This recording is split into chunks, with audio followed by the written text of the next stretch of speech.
He hit the sand and tasted iron. Stand or be forgotten. The crowd sang and the blade was already coming down. Cale rolled. Steel bit the dueling dune where his neck had been.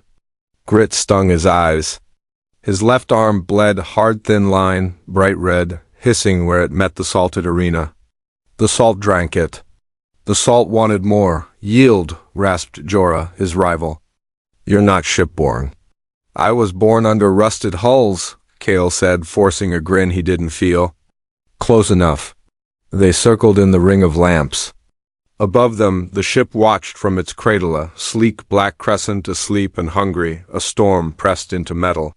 The right of captaincy by wound was an old law, older than the docks, older than the city.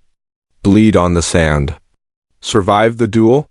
The ship would wake and choose, or it would stay silent and both would crawl out as ghosts. Cale's heart beat too loud. He had stolen his place in this contest with borrowed coins and a favor he couldn't repay. He wanted the ship, yes, but more than that, he wanted a way off this mud-bright world. He wanted the sky before the sky closed. Jorah lunged. Sparks flashed. Cale's blade caught, slid, and they locked hilt to hilt, heat between them like a live wire. Jorah's breath smelled of burned spice. The ship listens to bloodlines, he snarled. And my blood sings. So does mine, Cale lied, his cut hand dripped. The salt hissed again. From the cradle, the ship's hull quivered. A ripple through midnight. The crowd quieted. Cale twisted and headbutted Jorah. Heard the crack, felt a second of shame, and then used it. He drove his shoulder, shoved, slashed low. Jorah stumbled. Sand ate his step. Cale's blade kissed Jorah's thigh, just enough. Blood, the dueling dunes drank both. The lamps flickered. The cradle's seals unspooled like silver tongues.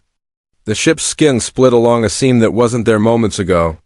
A whisper ran through the arena like a wind that had learned language. I am awake. Cale's knees wanted to fold.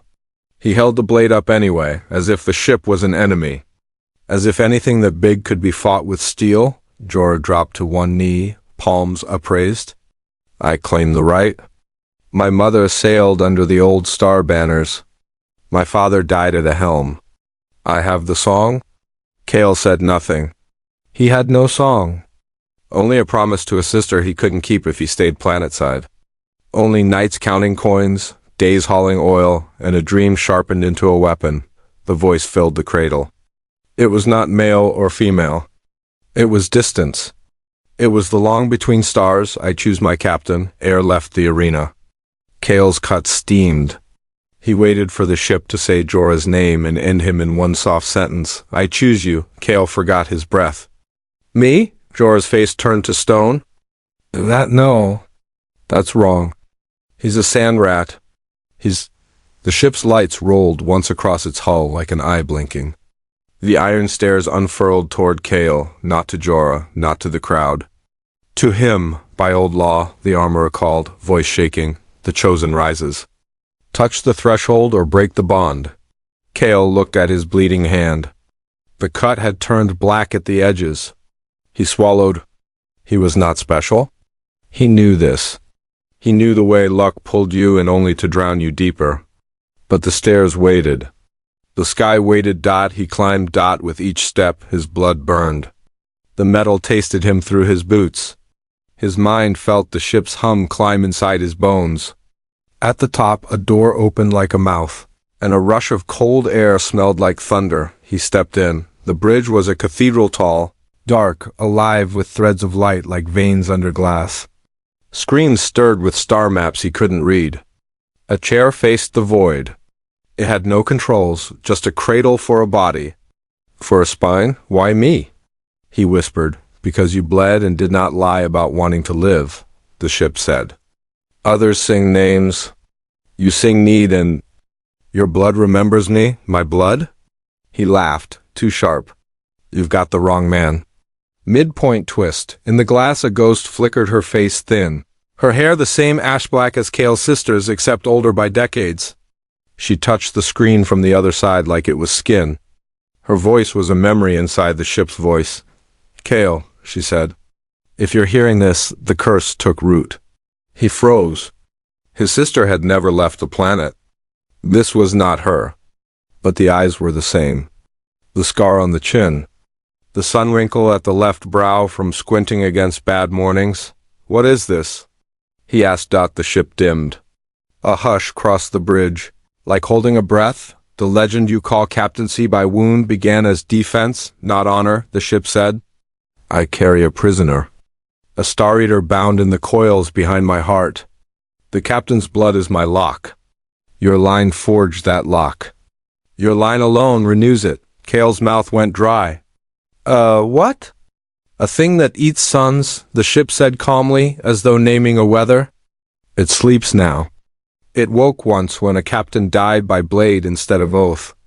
A world went dark that night. The old banners stopped singing. Kale's legs trembled. So you didn't choose for skill? You chose for a curse. I chose because you survive, the ship said, gentle and merciless. And because you do not run from storms? Kale thought of little Airy, his sister hiding behind barrels when the debt collectors came. He had promised a sky.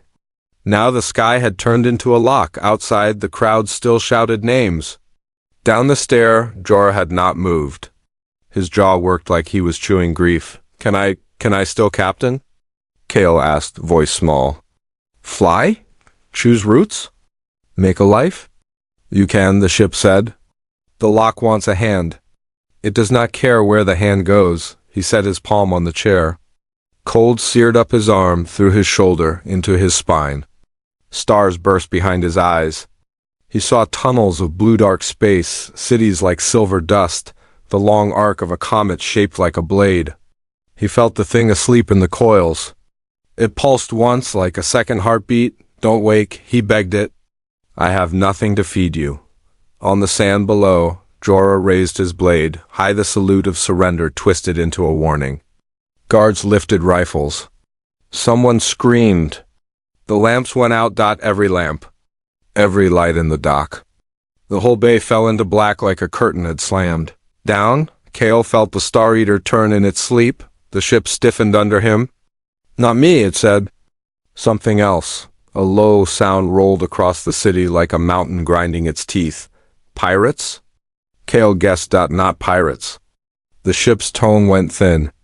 The order of true knight. They kill captains, break locks, and feed the old hunger. They were sent for you. The door to the bridge pounded once. Twice. A voice outside, distorted by the intercom, tasted of smoke. Open up, little key, it sang. We only cut a moment. Kale looked at his bleeding hand at the dark black edge. He thought of Airy, of the promise. Of how every door he ever opened led to another door with teeth. Give me weapons. He said. You are the weapon, the ship replied. He swallowed. Then show me where to aim. The chair closed around him like a promise. Lines of light slid into his spine. The ship's sight became his. He saw the dock, the city's low roofs, the cut of desert. The night beyond the night, the true night ships like black raindrops. Falling fast. Jorah, Kale whispered into the deck speaker, surprising himself. Get my sister to safety? Stall them. Tell her I'll keep the sky on. A beat. Then from the sand. Earn it, sand rat. Kale smiled, small and broken. I intend to. The lock behind his heart thrummed once, impatient. The door pounded again. Metal screamed. The ship said very softly, if we fail, a star dies. Kale set his jaw. Then we don't. The door hissed. A line of red cut across it, opening like a smile. Hello?